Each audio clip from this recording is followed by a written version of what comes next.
맹모삼천지교라는 말을 들어보셨지요? 이 말은 맹자 어머니가 맹자를 훌륭하게 키우기 위해서 3번이나 이사를 한 일을 두고 하는 말입니다. 가장 먼저 간 곳이 어디입니까? 묘지 근처였습니다. 묘지 근처에 살다 보니까 이 맹자가 어느 날은 곡을 하고 장사를 지내는 그런 것들을 흉내를 냈습니다. 그래서 어머니가 여기는 좀 아닌 것 같다 싶으셔서 장소를 이제 이사를 가셨지요. 이사를 가고 난 다음 장소가 어디였냐면은 시장 근처였습니다. 시장 근처에 가게 되니까 이 맹자가 또 어떻게 했습니까? 장사를 어떻게 하는지 그 흉내를 냈습니다. 뭐 우리나라로 치면 골라 이렇게 막 했겠지요. 그렇게 흉내를 내니까 어머니가 이것도 아닌가 보다 싶어서 또 이사를 갔습니다. 또 가게 된 곳이 어디입니까? 서당 근처에 갔습니다. 서당 근처에 가니까 이 맹자가 무엇을 흉내를 내냐면은 예의범죄를 흉내를 내기 시작했습니다. 그래서 어머니가 여기면 되겠다 싶어서 거기에 거처를 정했다는 그 이야기가 바로 맹모삼천지교 이야기죠. 흔히 이 말을 사용할 때는 교육에 있어서 환경이 중요하다라는 것을 알리기 위해서 이 말을 사용합니다. 그런데 저는 이 말에서 환경보다 더 중요한 것이 있는 걸로 확인됐습니다. 그게 뭐냐면 바로 맹자 어머니입니다. 맹자가 제대로 교육을 받기까지 환경도 중요했겠지만 그 환경을 정한 어머니의 역할이 가장 컸다고 볼 수 있습니다. 사실 우리가 살다 보면은 그것들을 경험하게 되죠. 부모가 자녀에게 큰 영향을 미친다는 것을 우리는 경험으로 알고 있습니다. 아이들을 잘 보면은 알 수 있습니다. 아이들이 사용하는 언어는 부모가 사용하는 언어입니다. 집에서 좀 함부로 이야기를 하면은 애가 함부로 이야기를 합니다. 아마 집에서 좀 욕을 좀 하시는 분들은 아이도 참 맛깔스럽게 이렇게 욕을 하는 걸 본 적이 있을 거예요. 그렇죠?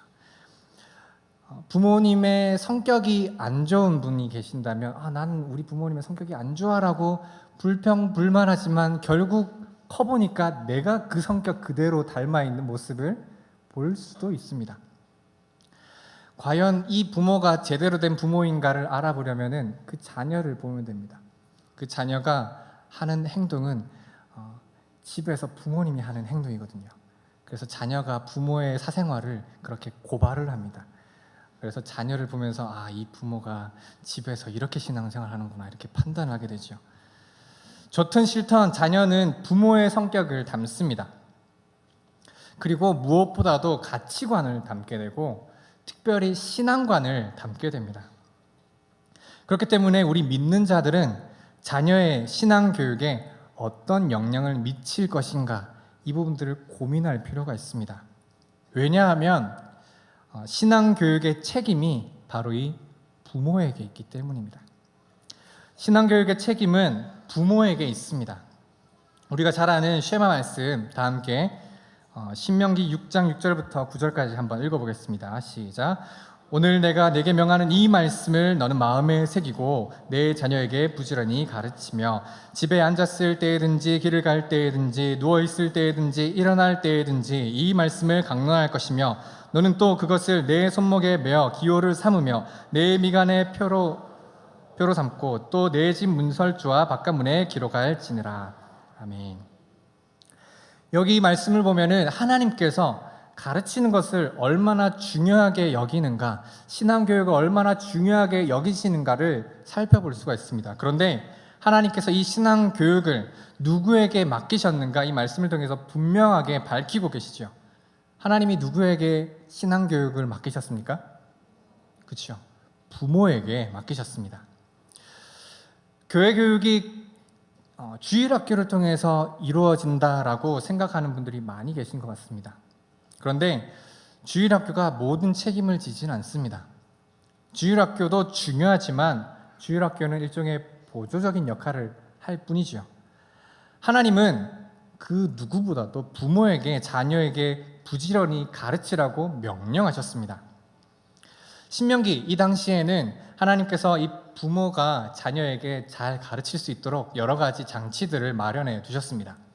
우리가 알고 있는 유월절, 장막절 이런 것들은 단지 그냥 한 사람이 하나님을 기억하라는 것으로 끝나는 게 아니라 그것을 행함으로 자녀가 하나님이 어떤 분인가를 알게 하는 교육의 역할이 있었습니다. 그리고 또한 구조적인 구조물도 세웠는데 당시 하나님의 백성들이 요단강을 건널 때 그 강바닥에 있던 돌을 12개를 취해서 길갈에 세우게 합니다. 이 세우는 목적은 자녀들이 앞으로 이 돌이 무엇인가 라고 물으면은 하나님이 하신 일을 가르치게 하기 위해서 그런 것들을 마련해 두셨습니다. 하나님께서 얼마나 이 가르치는 것을 중요하게 여기시는가 우리 말씀을 통해서 볼 수 있는데, 그런데 이 백성들이 이 말씀을 받고 가나안에 정작 살게 되면서 상황이 많이 변했습니다. 10절 말씀 다 함께 읽어보겠습니다. 시작. 그 세대의 사람도 다 그 조상에게로 돌아갔고 그 후에 일어난 다른 세대는 여호와를 알지 못하며 여호와께서 이스라엘을 위해 행하신 일도 알지 못하였더라. 아멘. 충격적인 일이 벌어집니다. 어떤 일이냐면은 이 자녀들이 하나님을 잊어버렸습니다. 하나님이 어떤 일을 행하셨는지 알지 못했습니다. 사실 시간으로 보면은 이게 너무 빨리 이루어진 일인 것 같습니다. 그런데 이 비슷한 모습이 신약에도 등장하는데 갈라디아서에 등장합니다. 갈라디아 교회에 바울이 편지를 보내면서 이런 이야기를 하는데, 그리스도의 은혜로 너희를 부르신 이를 이같이 속히 떠나 다른 복음을 따르는 것을 내가 이상하게 여기노라.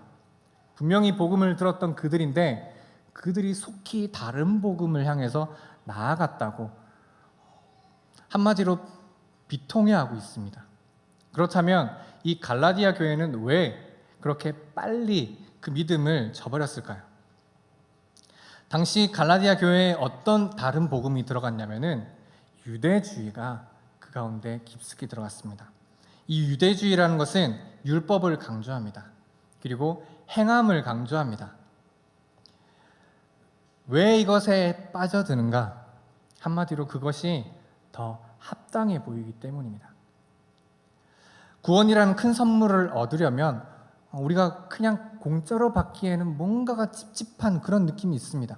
이런 큰 것을 받으려면 우리가 그에 합당한 반응을 해야 되지 않겠나라는 그런 합리적인 생각들 때문에 그들이 이 유대교에 쉽게 넘어가게 된 것입니다. 사사기 시대도 마찬가지입니다. 그 다음 세대가 하나님을 떠난 이유는 어떤 면에서는 그 모습이 더 합당해 보였기 때문이죠. 분모 세대가 광야의 생활을 할 때 그들은 무엇을 먹었습니까? 만나와 메추라기를 먹었습니다. 그런데 이제 드디어 가나안 땅에 가게 되었지요. 가나안 땅에 가보니까 그들이 이제 만나와 메추라기가 아닌 다른 것을 먹기 시작합니다. 그곳에 가보니까 그들이 무엇을 먹나요? 곡식을 먹는 가나안인을 보았습니다. 과일을 먹는 가나안인을 보았습니다. 어땠을까요? 굉장히 풍요로웠을 겁니다. 이전에 누리지 못했던 굉장히 다채로운 것, 굉장히 호화로운 휘황찬란한 일종의 별천지를 경험했을 겁니다. 그때 아마도 가나안 사람이 이 이스라엘 사람에게 이렇게 이야기를 했을 수도 있습니다. 여호와는 광야의 신이야. 거기서 너희들이 참 오랫동안 지내면서 잘 믿었는데 거기서는 그 광야의 신이 잘 붙들어졌을지 모르겠지만 여기는 달라. 여기는 농경의 신이 지배하고 있어. 농경의 신을 믿어야 돼. 그러고 보니까 이 바알이라는 신은 비를 주관하기도 합니다. 이 농경 생활을 주관하는 그런 신으로 신이었습니다. 또 보니까 이 바알이 굉장히 매력적이지요. 그리고 굉장히 자극적이기도 합니다. 그들이 당시 이 바알에게 제사를 드리기 위해서는 굉장히 음란한 행위까지 하였습니다. 이스라엘 백성들이 광야에서만 살다가 그곳에 가보니까 굉장히 너무 다양한 그리고 좀 자극적이고 자기를 끌만한 매력적인 이런 문화들이 너무나도 가득했습니다. 이스라엘 백성들에게는 나름 합당한 판단에 의해서 이제 이 광야 생활이 아닌 가나안 생활에 잘 적응하기 위해서 합당한 판단에 의해서 하나님을 떠나기 시작했습니다. 그 모습을 두고 사사기는 이렇게 묘사합니다. 사람이 각기 자기의 소견에 옳은 대로 행하였다. 각기 소견에 옳은 대로 행하였다는 이 말이 무엇입니까? 이게 합당해 보였다는 것이지요. 우리가 세상을 살아가다 보면 참 세상이 바쁘게 돌아가는 것을 보게 됩니다. 너무나도 빨리 변합니다. 예전에 잘 나갔던 유행들도 시간이 지나면 바뀌죠. 예전에 돈 잘 벌리던 일들도 지금은 잘 안 벌릴 수도 있습니다. 그래서 먹고 살고 또 이 흐름에 맞게 살기 위해서는 이 시대를 잘 이해해야 된다라고 그렇게 합리적인 판단을 할 때가 있습니다. 그런데 우리 믿는 자들이 이 분주한 이 시대 가운데 나름의 합리적인 삶을 쫓아가다 보니까 우리가 정작 놓치면 안 되는 일을 놓치고 말았습니다. 그것이 바로 이 믿음의 세대를 놓치고 말았습니다. 사사기 시대는 이 합리적인 생각들 때문에 그 다음 세대를 잃어버리고 말았습니다. 자녀를 키우는데 이런 합당한 판단들이 너무나도 크게 영향을 미칩니다. 세상을 살아보니까 세상에서는 잘 배우는 게 중요하더라. 좋은 대학을 가는 게 중요하더라. 좋은 직장을 얻는 게 중요하더라. 그러니까 교회도 좋지만 세상을 살아가기 위해서는 거기에 합당한 삶도 따라갈 필요가 있어 라고 이렇게 합리적인 판단으로, 합리적인 생각으로 우리를 유혹합니다. 그 예가 고등학교 3학년 때 드러나지요. 고3들 어떻습니까? 이제 수능 때문에 열심히 공부해야 되는 때이기는 합니다. 근데 고3이 되면 갑자기 교회 열심히 나온 애들도 뚝뚝 떨어져 나갑니다. 교회 잘 안 나옵니다. 교회 저도 고3 돼가지고 머리 삭발하고 막 그렇게 했는데 솔직히 여름에 잠만 자라고 공부는 안 되더라고요. 근데 이렇게 부모님들이 잘 살펴보니까 아이들이 문제가 아니고 부모님이 애들을 안 보내는 경우들을 종종 볼 때가 있었습니다. 당장 그 학교를 보내면요, 합리적인 생각에 의하면 점수가 오를 것 같지요. 오릅니다. 놀랍게도 점수가 올라요. 근데 점수가 오르게 되지만 그 삶을 살아가다 보면 그 1점 때문에 하나님을 떠나는 삶을 살게 됩니다. 영원한 생명을 잃게 됩니다. 그렇다면 이 자녀들에게 우리가 무엇을 가르쳐야 될까요? 우리가 믿음의 세대를 바르게 세우기 위해서 교육해야 될 게 있습니다. 오늘 굉장히 어떤 면에서는 쉽고 기본적인 이야기를 하겠지만 그래도 중요하기 때문에 다시 한번 말씀드리도록 하겠습니다. 우리가 무엇을 아이들에게 가르쳐야겠습니까? 말씀을 가르쳐야 되죠. 말씀을 가르쳐야 됩니다. 다른 것 다 배우고 열심히 배우고 성적 엄청나게 높여도 말씀 안 배우면 헛일입니다. 어떤 면에서는 다른 것은 좀 모자라도 말씀 하나 제대로 붙들면 진짜를 붙드는 것입니다. 왜 그렇습니까? 말씀을 한번 볼까요? 디모데후서 3장 15절입니다. 또 어려서부터 성경을 알았나니 성경은 능히 너로 하여금 그리스도 예수 안에 있는 믿음으로 말미암아 구원에 이르는 지혜가 있게 하느니라. 아멘. 이 말씀 이후에 계속해서 전해지는 말은 모든 성경은 하나님의 감동으로 된 것으로 교훈과 책망과 바르게 함과 의로 교육하기에 유익하다라고 나옵니다.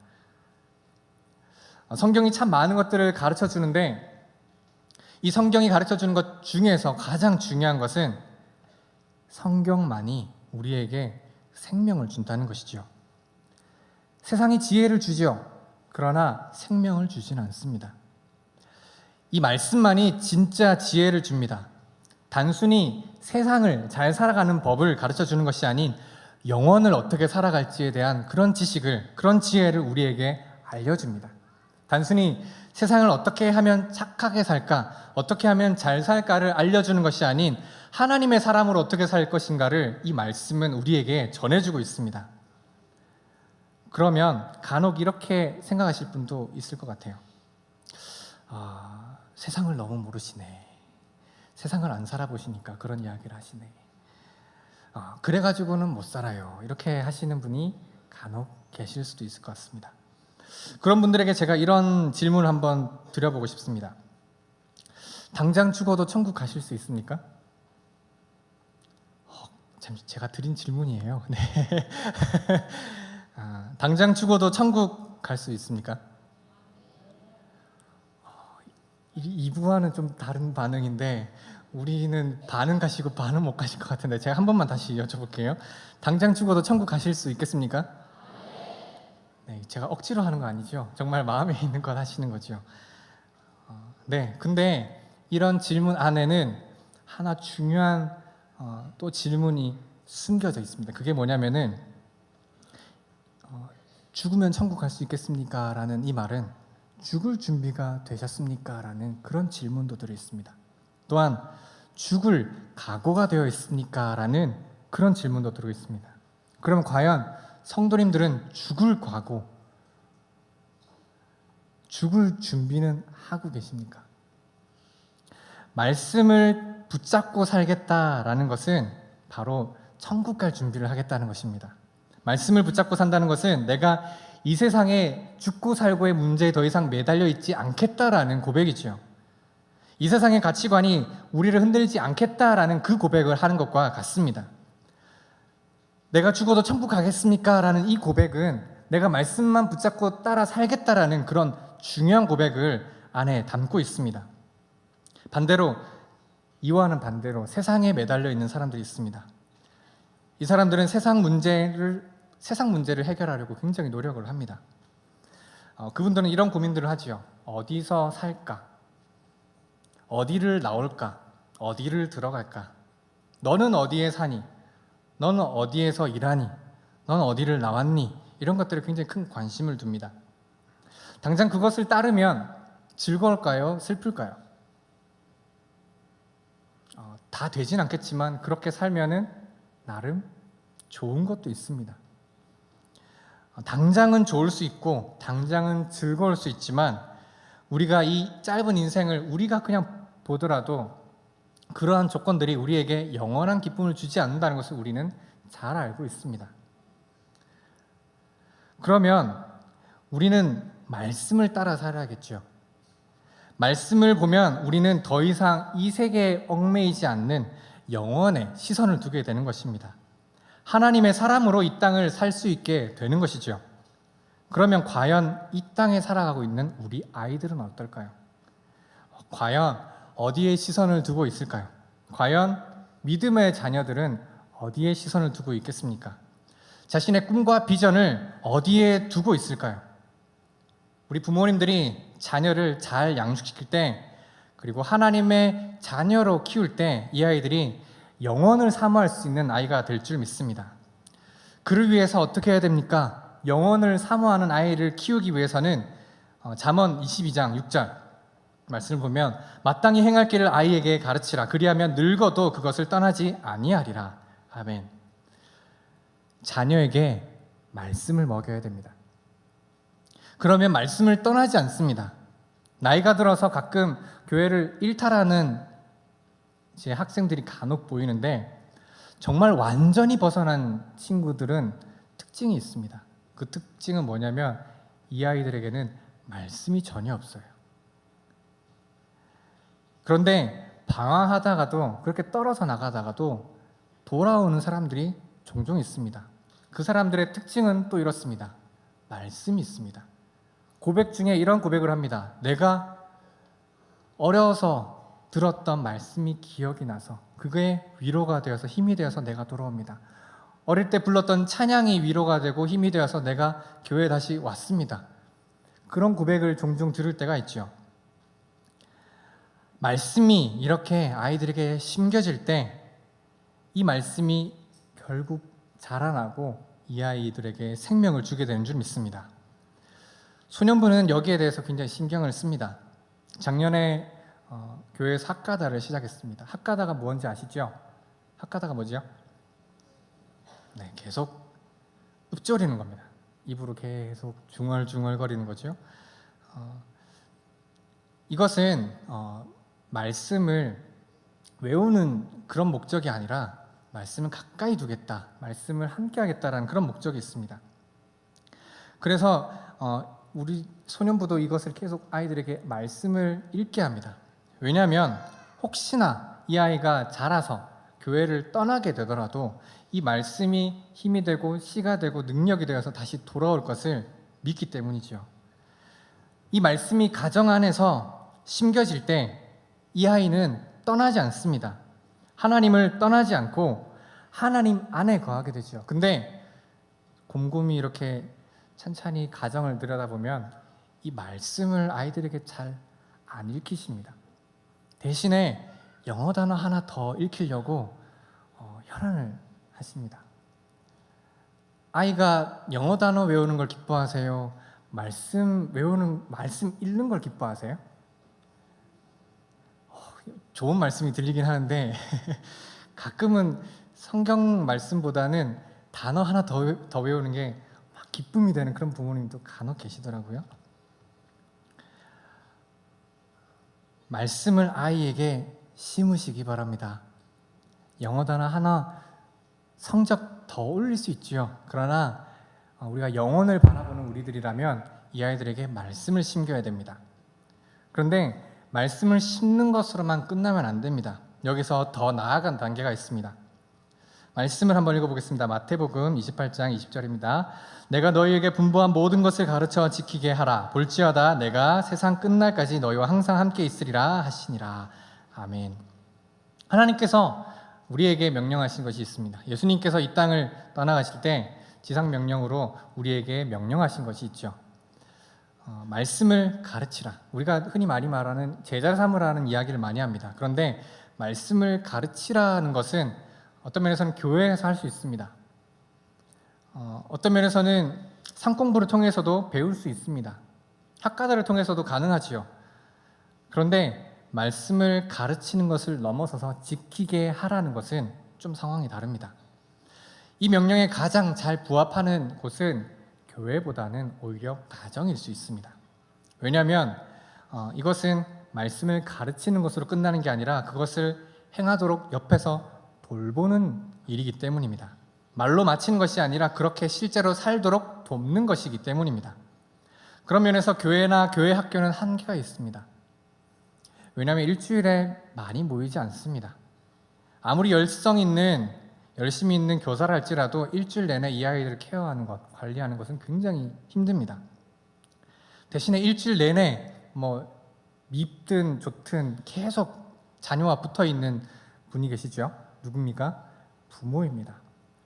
부모는 이렇게 옆에서 아이들이 어떻게 자라는지 관심 가지고 챙겨줄 수 있습니다.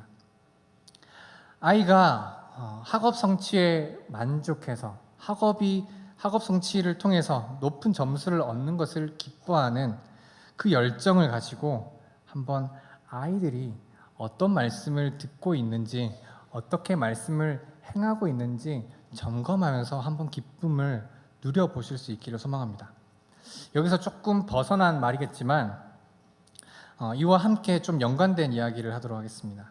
아이들이 이렇게 말씀을 지키며 사는데 가정이 중요하듯이 어른들에게도 중요한 공동체가 있습니다. 그것은 바로 목장 모임이죠. 형편에 따라서는 이렇게 우리가 매일매일 모이기는 힘들지만 그래도 우리가 일주일에 한 번 모이지만 그 시간들을 통해서 우리의 삶을 나누면서 우리가 얼마나 잘 믿고 있는가 신앙을 한번 점검할 수 있는 시간이 목장 모임을 통해서 우리가 가질 수 있습니다. 그런데 이 목장 모임을 굉장히 부담스러워 하시는 분들이 많이 계신 것 같습니다. 교회만 주일 예배만 오시고 목장 모임은 잘 안 오세요. 그 이유를 보니까 부담스러워 하십니다. 자기의 삶을 다 나누는 것을 어려워하십니다. 그런데 그 마음을 찬찬히 들여다보면은 그 마음에 이런 생각이 있습니다.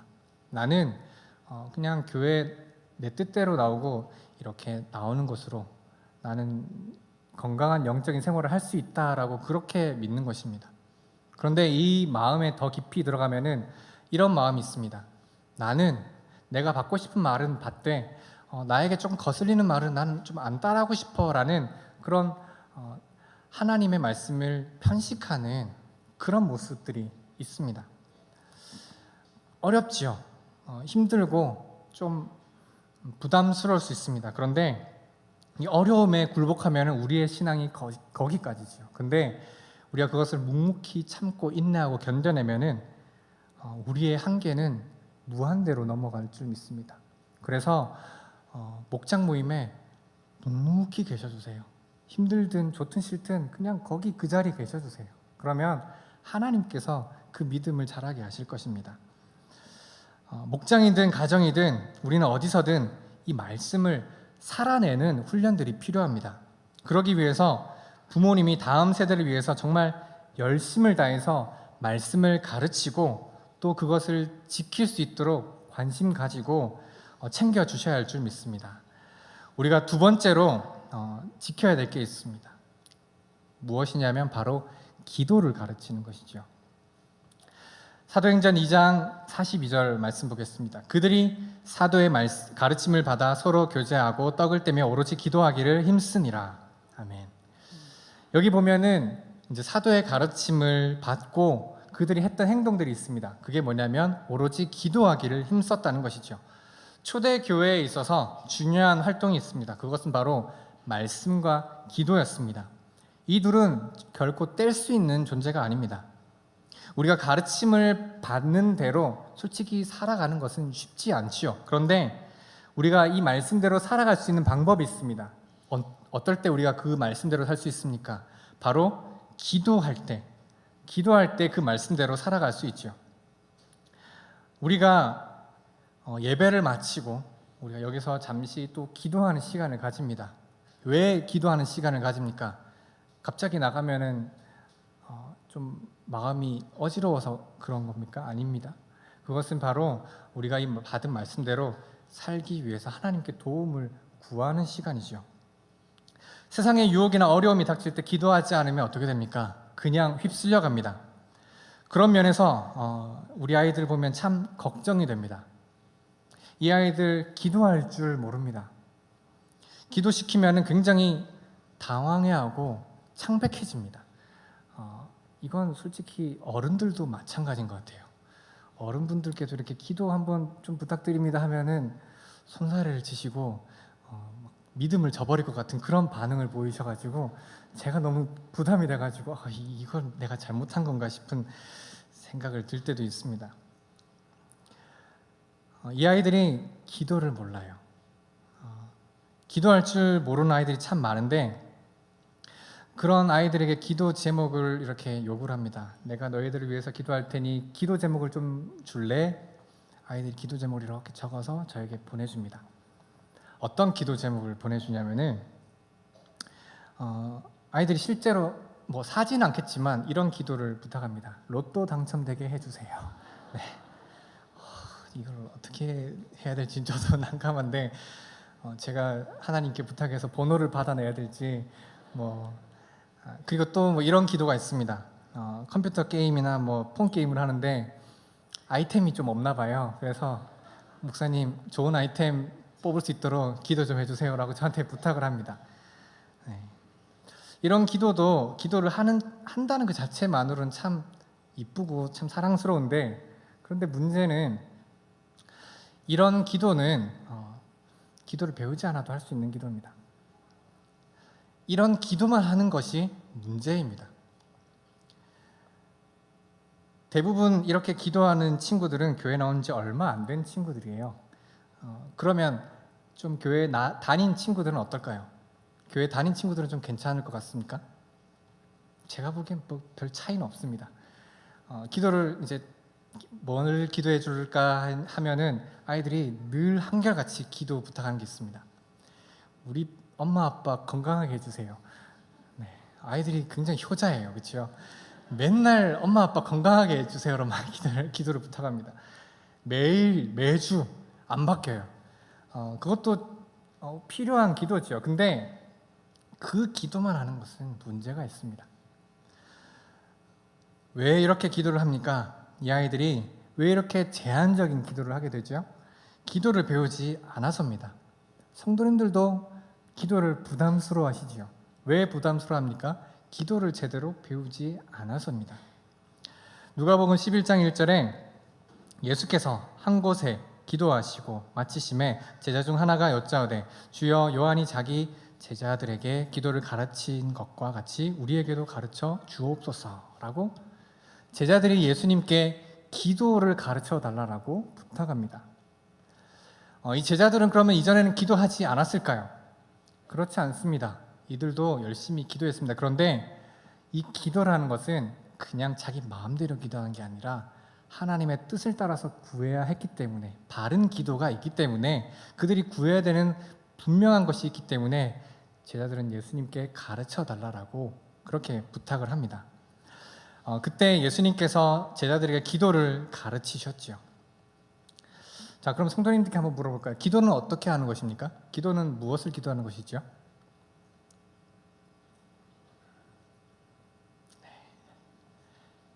이런 적막함을 제가 너무 사랑합니다.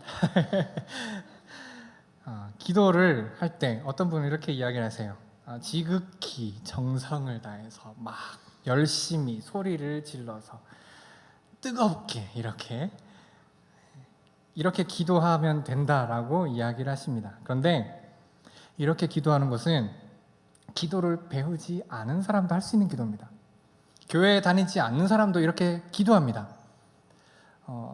옛날 우리 조상들이 이렇게 물 떠놓고 기도하는 것처럼, 그리고 저기 절에 다니시는 분들도 허리 끊어지듯이 절을 하시는 걸 본 적이 있습니다.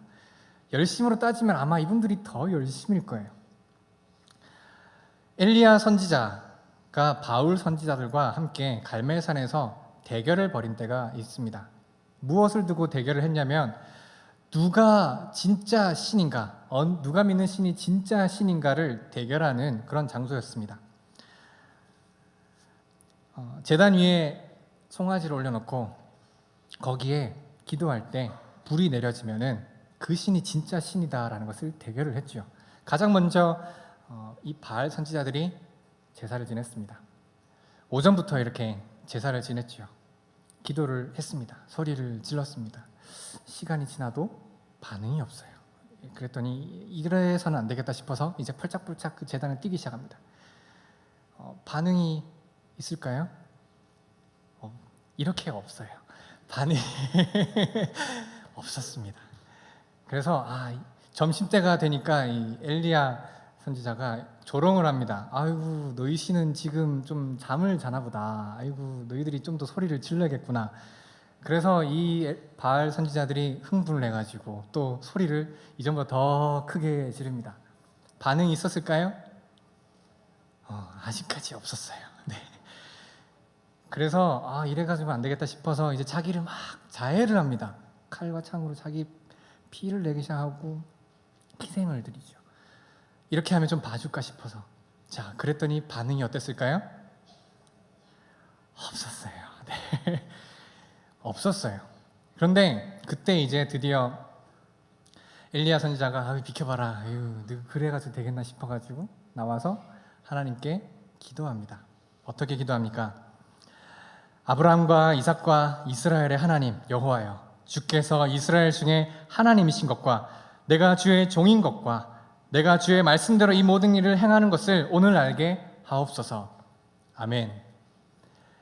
엘리야는 그렇게 하지 않았어요. 대신에 엘리야는 말씀에 근거한 기도를 했습니다. 그때 어떤 일이 벌어졌습니까? 반응이 나타났을까요?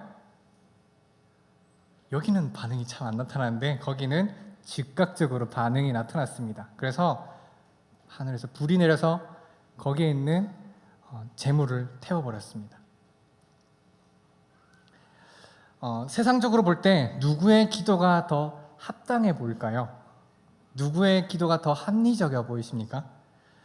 오히려 바알 선지자들이 더 열심을 다해서 기도했습니다. 더 희생하면서 기도했고 더 적극적으로 기도했습니다. 그런데 하나님은 그런 모습에 응답하지 않으셨고 오히려 하나님이 기뻐하는 기도는 그런 기도가 아님을 보여주셨습니다. 대신에 하나님은 말씀에 근거한 기도 가운데 응답하셨습니다. 그래서 예수님께서도 우리에게 어떻게 기도를 해야 되는지 구체적으로 알려주셨습니다. 그것이 무엇입니까? 바로 주기도문이죠. 이전에 제가 수요 성령 집회 때 한번 말씀을 드리긴 했지만 이 주기도문을 가지고 기도하는 게 참 중요합니다. 주기도문이 생각보다는 짧아요, 그렇죠? 근데 이 주기도문을 기초 틀로 해서 뼈대로 해서 거기에 살을 붙이면 굉장히 건강한 기도가 됩니다. 제대로 된 기도를 하게 되면 기도의 지경이 넓어지게 됩니다. 하나님의 마음에 합당한 그런 기도를 하게 됩니다. 예전에 기도를 배우지 않을 때는 우리는 그냥 일용할 양식을 두고 기도를 했을 거예요. 나 잘 먹게 해주세요. 나 사업 잘 되게 해주세요. 나의 일용할 양식을 위해서만 기도했던 그 기도가 어떻게 됩니까? 우리의 일용할 양식을 위해서 기도합니다. 나의 어려움과 환난을 위해서만 기도하는 것이 아닌 우리를 환난에서 벗어나게 해달라는 그런 기도를 하게 됩니다. 이게 무슨 기도입니까? 중보기도지요. 기도의 지경이 한번 넓어졌습니다. 그리고 또 이 기도를 넘어선, 우리를 위한 기도를 넘어선 기도를 하게 됩니다. 어떤 기도입니까? 하나님 나라를 구하는 기도를 하게 됩니다. 그리고 또 여기서 더 나아간 기도를 하게 됩니다. 어떤 기도입니까? 하나님 한 분만으로 기뻐하게 해달라는 그 기도를 하게 됩니다. 하늘에 계신 우리 아버지께 감사함으로 기도하는 그 기도 한마디가 하나님 한 분만으로 나는 만족하겠다라는 그 기도를 드리는 것이거든요. 이렇게 보니까 참 주기도문 대단해 보이시죠? 그래서 이 대단한 기도를 이번 여름에 우리 초등부하고 소년부는 여름 성경학교 때 가르칩니다. 주기도문을 중심으로 아이들을 이렇게 가르쳐요. 그러면 부모님 어떻게 하셔야겠습니까? 어떻게 하셔야겠죠? 주일학교, 여름 성경학교에 보내셔야겠죠. 네, 오늘 목적은 여기입니다. 성경학교 보내셔야겠죠. 나중에 중고등부 수련회도 있습니다. 중고등부 수련회 어떻게 될까요? 보내야겠죠. 오늘 기도해서 아시겠지만 태영아부도 유아부도 이 기도하는 것을 가르칩니다. 어떻게 될까요? 보내야지요. 네, 제가 나중에 한번 이 담임 목사님 안 계실 동안 한 번 더 올라오는데 그때는 어떻게 반응하시는지 제가 한번 보겠습니다. 보내야지요.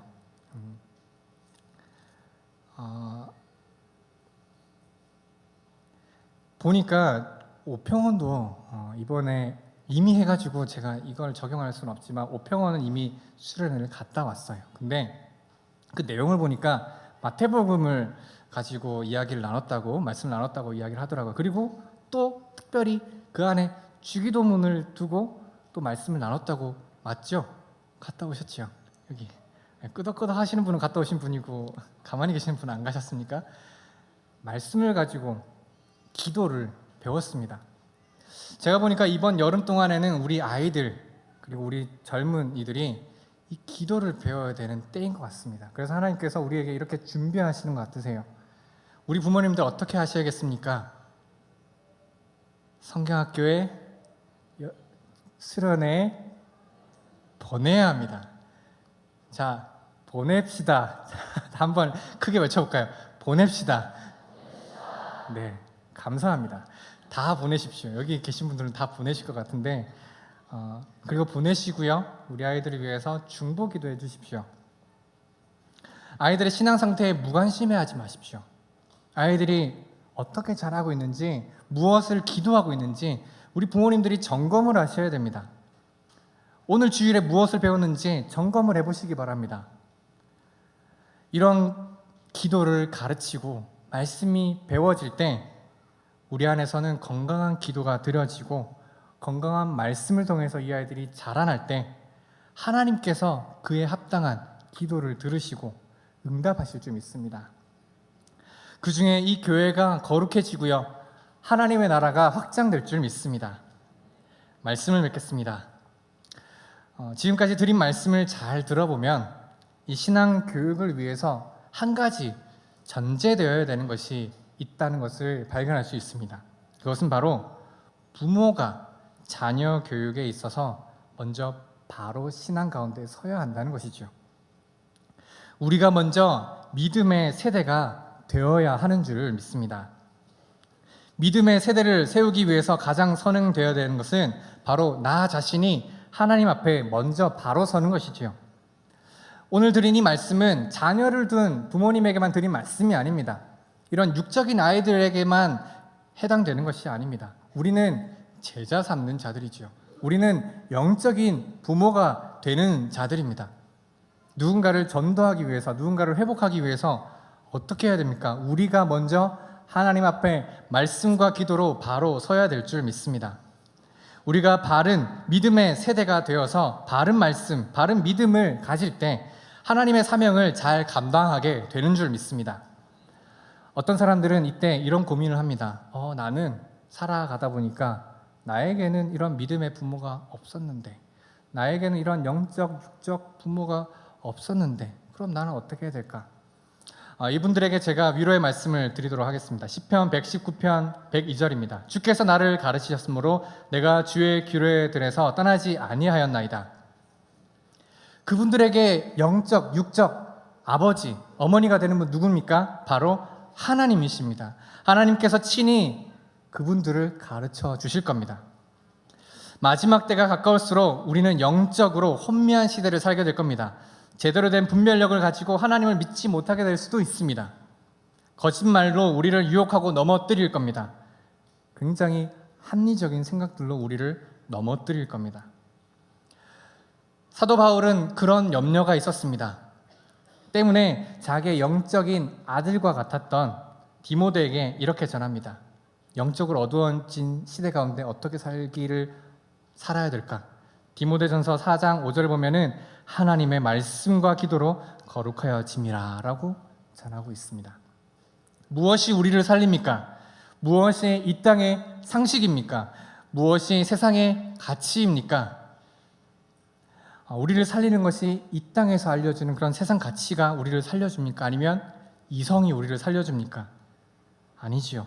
그것은 잠깐은 우리를 살리는 것처럼 보일 수는 있으나 시간이 지나면 지날수록 하나님으로부터 우리를 멀리하게 할 뿐입니다. 이 세상에서 온전히 하나님이 기뻐하시는 삶을 살기 위해서 우리는 먼저 말씀과 기도로 거룩하여져야 될 줄 믿습니다.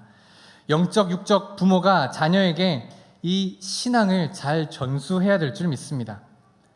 그러기 위해서 우리가 가장 먼저 거룩하여져야 될 줄 믿습니다. 오늘 말씀을 들으면서 어떤 게 기억에 남으시나요?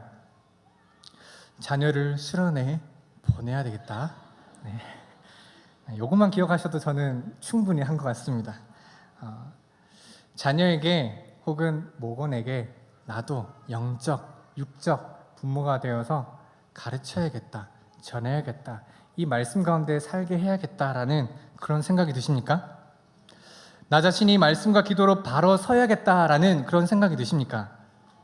이전에는 시간에 쫓겨서 그리고 또한 나름의 합당한 합리적인 생각에 의해서 내가 시간을 살다 보니 하나님의 말씀과 기도를 잠시 접었고 멀리 했던 분들이 계신다면 이 시간 하나님의 도우심으로, 성령의 도우심으로 이 기도를 통해서 거룩을 회복하시는 모든 성도들 되시길 바랍니다.